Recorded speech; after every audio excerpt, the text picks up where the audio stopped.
সালামুন আলাইকুম। আজকে ভিডিও সেজদার প্রসঙ্গে। আমরা সবাই জানি যে সিজদার যোগ্য বা মালিক মহান আল্লাহ পাক রব্বুল আলামিন। তিনি ব্যতীত সিজদার মালিক কেহ নয়। তো সিজদার মালিক মহান আল্লাহ পাক রব্বুল আলামিন, এটা কারোর অস্বীকার করার ক্ষমতা নাই। তাহলে সেই সিজদাটা আমরা কেমনে আল্লাহকে দেব, কিসের মাধ্যমে দেব, কোন পদ্ধতিতে দেব, এটা কিন্তু আল্লাহ পাক রব্বুল আলামিন বলে দেন নাই। তবে সমগ্র কোরআন শরীফে এই সিজদা প্রসঙ্গে অনেক আয়াত আল্লাহ পাক রব্বুল আলামিন তিনি নাজিল করেছেন। সেই সব দিক থেকে চিন্তা ভাবনা করে সিজদার আসল রহস্যটা উদ্ঘাটন করা হচ্ছে। আমরা জানি মহান আল্লাহ পাক রব্বুল আলামিনকে সিজদা দিতে হলে সালাতের মাধ্যমেই দিতে হবে, এর বেশি আমাদের জানা নাই। আচ্ছা, এখানে আর একটা প্রশ্ন। সালাত আরবি শব্দ, বর্তমান মোল্লারা নামাজ করেছেন। তা এই সালাত বা নামাজ শুধু এই মানুষের দ্বারা সম্ভব, না আল্লাহ পাক রব্বুল আলামিন আর কাউকেই আদেশ করেছে সালাতের জন্যে? উত্তরের 99% লোক কী বলবেন? যে না, সালাত একমাত্র মানবের জন্যে প্রযোজ্য। কিন্তু এটা ভুল। সূরা নূরে আল্লাহ পাক রব্বুল আলামিন বলেছেন যে পশু পক্ষী তারাও নামাজ শিখে গেল। যেসব পশু পক্ষী আকাশের ডানার সাহায্যে উড়ে বেড়ায় তারাও নামাজ শিখে গেছে। তাহলে এইখানে ভাবতে হবে, একটা পশু পক্ষী সারাদিন সকালবেলা সে বাসা থেকে বেরিয়ে যায়, সারাদিন সে খাদ্য সন্ধানে আকাশের ডানা মিলে উঠতেই থাকে। সে কখন নামাজ আদায় করলো, কখন উজু করলো, কখন কাবার দিক নির্ণয় করলো, কখন রুকু গেল, কখন সিজদা গেল, এগুলো ভাবার বিষয়, চিন্তার বিষয়। তাহলে আমরা যে সালাত আদায় করি সেই সালাতের পদ্ধতি সঠিক নয়। আর সঠিক যদি হতো তাহলে আল্লাহ পাক রব্বুল আলামিন বলতেন যে পশু পক্ষী সালাত আলাদা, কুকুর বেড়ালের সালাত আলাদা, গাছপালা সালাত আলাদা, বনের জীবজন্তু সালাত আলাদা, কীট পতঙ্গের সালাত আলাদা, আর জিন আর ইনসানের সালাত আলাদা। এরকম আল্লাহ পাক রব্বুল আলামিন একেবারে কোনো জায়গায় বলেন নাই। তাই সালাত শুধু মানবের জন্যে নহে। এবার আসুন, আমরা যারা মেনে নিয়েছি যে সালাতের মাধ্যমে সিজদা, তাছাড়া সিজদা হয় না বা হবে না, এটা সম্পূর্ণ ভুল ধারণা। আসুন এই বিষয়ে আল্লাহ পাক রব্বুল আলামিন কোরআন শরীফে কী বলেছে দেখা যাক। পারা নম্বর 17, সূরা নম্বর সূরা হজ, আয়াত নম্বর 18।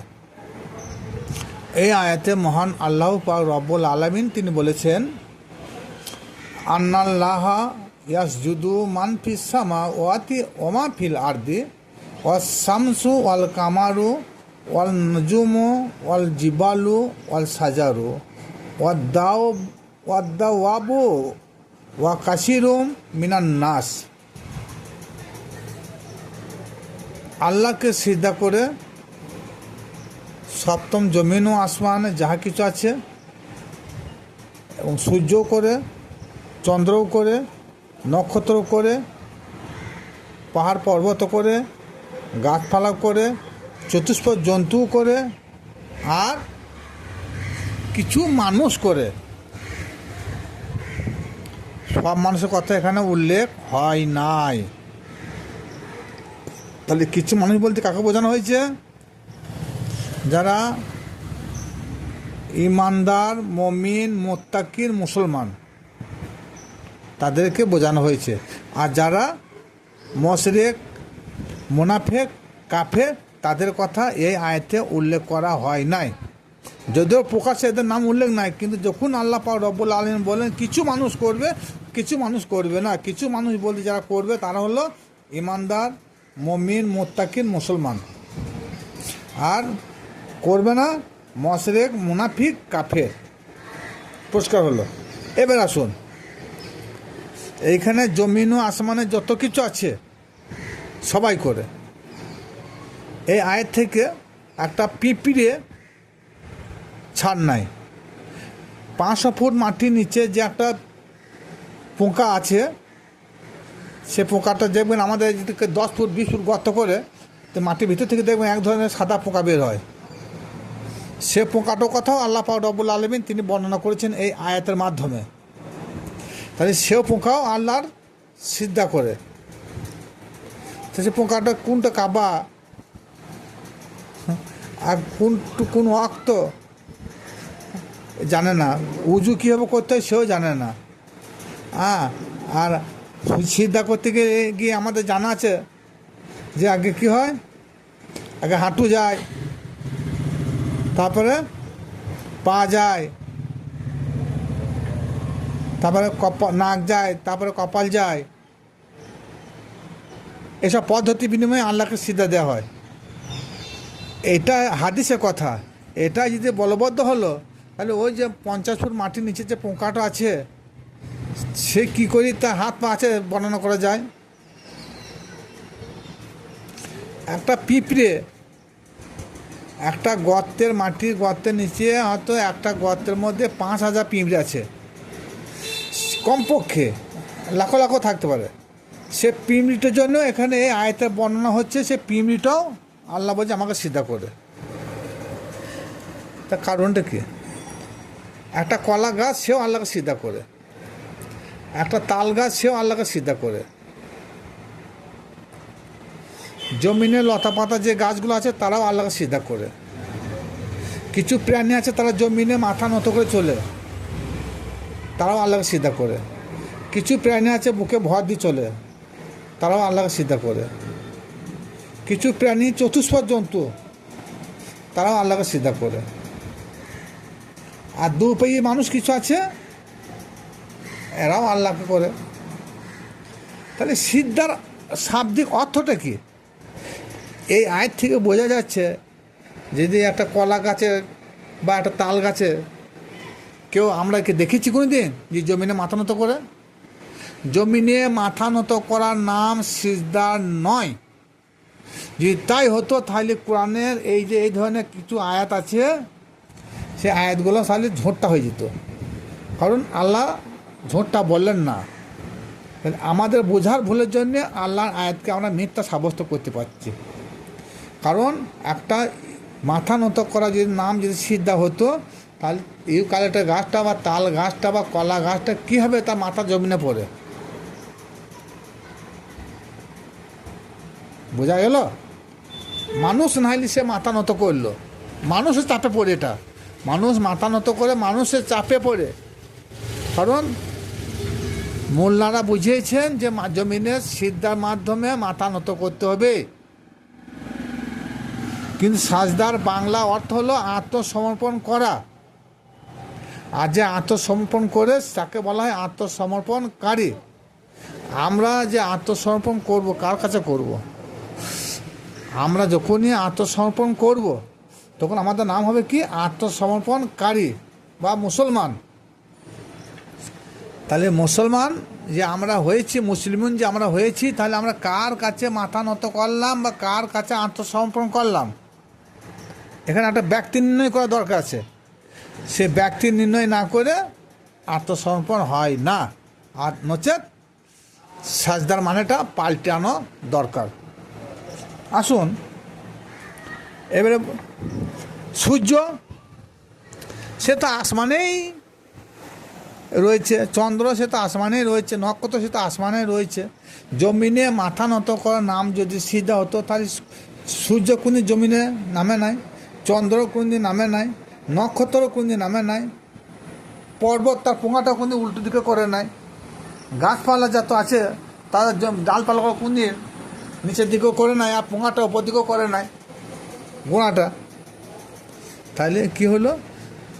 এইসব আয়াত থেকে বোঝা যাচ্ছে যে মাথা নত করার নাম সিজদা নয়। কারণ সিজদার বাংলা অর্থ হলো আত্মসমর্পণ, আর আত্মসমর্পণের বাংলা আরও বাংলা হলো যে মহান আল্লাহ পাক রব্বুল আলামিন তিনি আমাদের খালেক, তিনি আমাদের মালিক, তিনি এগুলো সবই সৃষ্টি করেছেন, আর তিনি হলেন স্রষ্টা, যাকে আরবিতে বলা হয় খালেক ও মালিক। তাহলে সূর্য আল্লাহ পাক রব্বুল আলামিন তিনি তৈরি করেছেন, সে আল্লাহর আদেশ অনুযায়ী তিনি নিয়মিতভাবে তিনার ডিউটি পালন করছেন।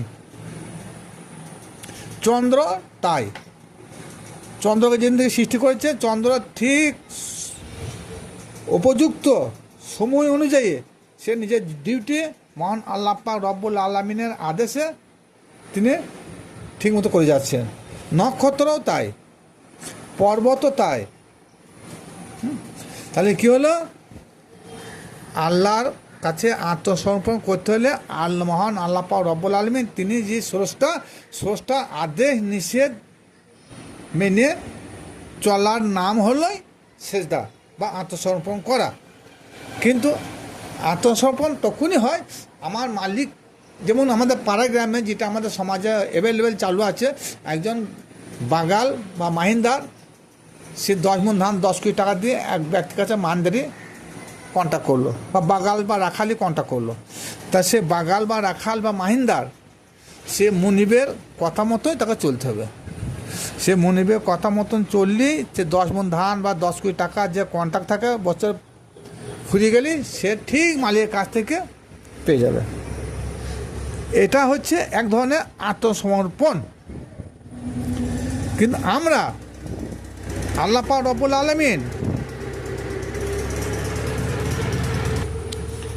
তিনি যে মানব সৃষ্টি করেছেন, ওমা খলাকতুল জিন্না ওয়াল ইনসা ইল্লা লিয়াবুদুন, আল্লাহর ইবাদত বন্দিগি করার জন্যে।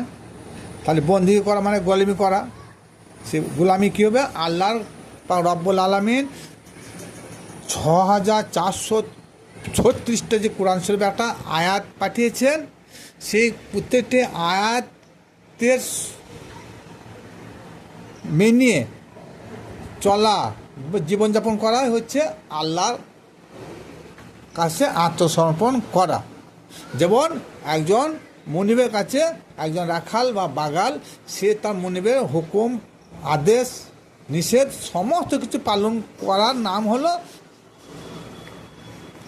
সে প্রভুর কাছে আত্মসমর্পণ করা।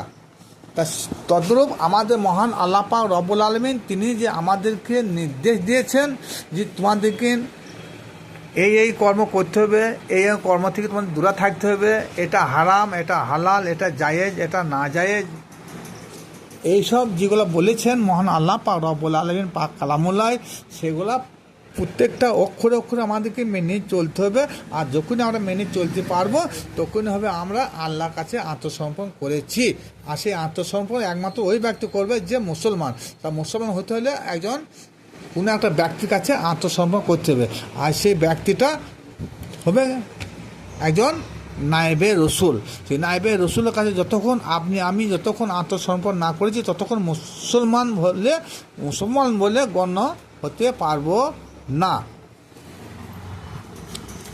এরপরে আবার দেখুন এই সূরা নহলে আল্লাহ পাক রব্বুল আলামিন সূরা নহলে 49 নম্বর আয়াতে কি বলছেন, লিল্লাহি ইয়াসজুদু মা ফিস সামাওয়াতি ওয়া মা ফিল আরদি মিন দাব্বাতিন ওয়াল মালাইকাতি ওয়া হুম লা ইয়াস্তাকবিরুন।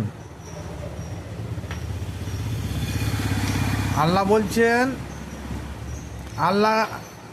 বলছেন যে আমাকে সিজদা করে আসমান ও জমিনে যাহা কিছু আছে সবাই। তাহলে আসমান জমিনে যাহা কিছু আছে সবাই আল্লাহকে সিজদা করে, কিন্তু তারা কেউ অহংকার করে না। তাহলে এই সূরা নহলে যে 49 নম্বর আয়াতে এক তাকবিরুন কথাটা হচ্ছে অহংকার। তাহলে যারা আল্লাহকে সিজদা করে তারা কোনদিন কখনো অহংকার করে না, তাদের মধ্যে অহংকার থাকতে পারে না। আর যখনই দেখবেন আল্লাহকে সিজদা করছে কিন্তু অহংকার রয়েছে, তাহলে জানতে হবে যে সিজদা আল্লাহ দরবারে গ্রহণযোগ্য হয় নাই। কারণ আল্লাহ পাক রব্বুল আলামিন তিনি নিজে ফরমাইছেন যে যারা জমিনে যত কিছু রয়েছে, আসমানে যত কিছু রয়েছে, সবাই আমাকে সিজদা করে, যেমন ভূচর প্রাণী, ফেরেশতা মণ্ডলী, সবাই সিজদা করে, কিন্তু কেউ অহংকার করে না, তাদের মধ্যে অহংকার থাকে না। তাহলে আমাদের মধ্যে দেখুন, আমরা নামাজ পড়ছি, সিজদা করছি, আল্লাহর কাছে আত্মসমর্পণ করেছি, অহংকার কি আমাদের মন থেকে গেছে? আর অহংকার যদি আমাদের মনের মধ্যে থেকে থাকে, তাহলে জানতে হবে যে সিজদা আল্লাহ দরবারে গ্রহণযোগ্য হয় নাই। এটা আমার কথা নয়, এটা মহান আল্লাহ পাক রব্বুল আলামিনের কথা। এরপরে সূরা বানী ইসরাইলের 15 নম্বর আয়াতে আল্লাহ পাক রব্বুল আলামিন 40 নম্বর আয়াতে বলছেন, জমিন ও আসমানে যাহা কিছু আছে সবাই আমার প্রশংসা করে ও তসবিহ পাঠ করে, এবং জড় বস্তু তারাও আমার তসবিহ পাঠ করে।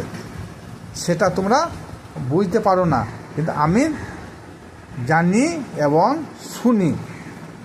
এই জড় পদার্থ বস্তু বলতে আমি দুটি উদাহরণ দিচ্ছি। একটা, তৎকালীন যুগে মহান আল্লাহ পাক রব্বুল আলামিনের পেয়ারা হাবিব নবী মুহাম্মদ মুস্তাফা সাল্লাল্লাহু তাআলা আলাইহি সাল্লাম যখন মসজিদে মিম্বরে দাঁড়িয়ে খেজুর গাছে হেলান দিয়ে খুতবা পাঠ করতেন,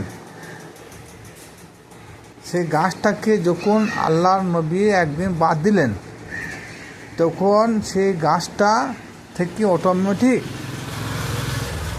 কথা ফুটে গেল এবং কাঁদতে লাগলেন। কেঁদে কেঁদে বললেন, কেনে কেঁদেছেন যে আমি কি জঘন্য পাত্র হয়ে গেলাম, মহান আল্লাহ পাকের পেয়ারা হাবিব আমাকে এই গাছটা ব্যবহার করে না। তখনই সেই গাছ থেকে জড় পদার্থ বস্তু, গাছটা, সে খেজুর গাছটা ছিল জড় পদার্থ, তাই জড় পদার্থ সেও কথা বলছে। এমনকি মক্কা নগরীর মধ্যে একটা পাথর ছিল, সে পাথরটাও হুজুর পাককে সালাম করতেন এবং সেখান থেকে অশ্রু বইত।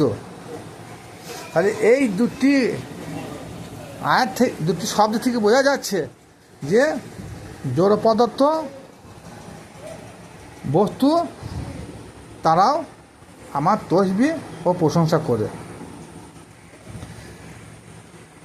তাহলে আমরা আঙ্গুল গুনিয়ে সুবহানাল্লাহ সুবহানাল্লাহ, আলহামদুলিল্লাহ আলহামদুলিল্লাহ, লা ইলাহা ইল্লাল্লাহ লা ইলাহা ইল্লাল্লাহ, আল্লাহু আকবার আল্লাহু আকবার, আমরা আঙ্গুল গুনিয়ে আল্লাহ প্রশংসা করি। কিন্তু ওই জড় পদার্থ ওরা কী করে আঙ্গুল গুনতে পারে? আল্লাহর প্রশংসা কে কতবার করবে, কখন করবে, কোন সময় করবে, এর কোনো হিসাব থাকে না। সুতরাং আল্লাহর প্রশংসা সঠিকভাবে করে একটা পিঁপড়ে, একটা 50 ফুট মাটির নিচে যে একটা পোকা আছে সেও করে, পশু পক্ষীরাও করে, তরুলতা গাছপালা সবাই করে, কিন্তু সৃষ্টির শ্রেষ্ঠ ইনসান সে কিন্তু আল্লাহর প্রশংসা ঠিক মতন করতে পারলো না, আল্লাহর কাছে ঠিক মতন সিজদা দিতে পারলো না, আল্লাহর কাছে আত্মসমর্পণ করতে পারলো না। কিন্তু বিশেষ করে আমার ভাই বন্ধুদের বলছি যে মাথা নত করার নাম সিজদা নয়, সিজদা হচ্ছে মানুষের অন্তরের কিছু ক্রিয়া। আমাকে ভাবতে হবে যে মহান আল্লাহ পাক রব্বুল আলামিন আমাকে সৃষ্টি শ্রেষ্ঠ বলে, সৃষ্টি শ্রেষ্ঠ করে দুনিয়ায় প্রেরণ করেছেন। আল্লাহ পাক রব্বুল আলামিন যে একটা কালাম পাঠিয়েছেন, সেই কালামের মধ্যে কিছু আদেশ, কিছু নিষেধ, কিছু জায়েজ, কিছু নাজায়েজ, কিছু হারাম, কিছু হালাল, যেগুলো আল্লাহ পাক রব্বুল আলামিন ফরমাইছেন, সেগুলো আমাদেরকে অক্ষরে অক্ষরে পালন করতে হবে। আর অক্ষরে অক্ষরে পালন করে মেনে চলাটার নাম হলো আত্মসমর্পণ করা। ভিডিওটা শুনে যদি ভালো লাগে, শুনে বেশি করে শেয়ার ও লাইক করবেন। খুদা হাফেজ, সালামুন আলাইকুম।